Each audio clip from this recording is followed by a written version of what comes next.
Smartphone, social media আর Facebook ব্যবহারকারীদের আলোচনা আর আতঙ্কের শীর্ষে এখন সারপ্রাইজ মেসেজ।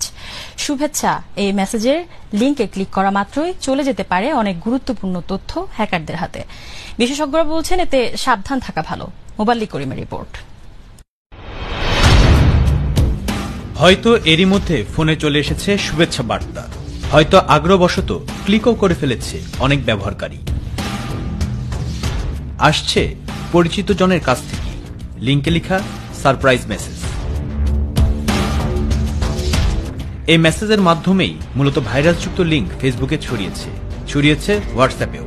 লিঙ্কে ক্লিক করলে মেসেঞ্জার আইডিটি নিয়ন্ত্রণে নিচ্ছে একটি হ্যাকার দল। এটি আসলে এক ধরনের সফটওয়্যার যেটি মোবাইলের ব্রাউজারে ইনস্টল হয়ে যেতে পারে। এ ধরনের ক্ষতিকর সফটওয়্যারকে ব্রাউজার হাইজ্যাকারও বলা হয়। এটা খুব বেশি ক্ষতিকারক না। যারা এটা তৈরি করেছে তারা কিছু মনিটরি ইনকামের জন্য তৈরি করেছে। সন্দেহজনক লিঙ্কে ক্লিক না করাই ভালো বলছেন বিশেষজ্ঞরা। নতুন বছরের শুভেচ্ছা যেন কারো ব্যক্তি জীবনে উদ্বেগের কারণ না হয়, তাই কাউকে অপরিচিত এই লিঙ্ক না পাঠানোই ভালো। মোবাল্লিক করিম, মাই টিভি।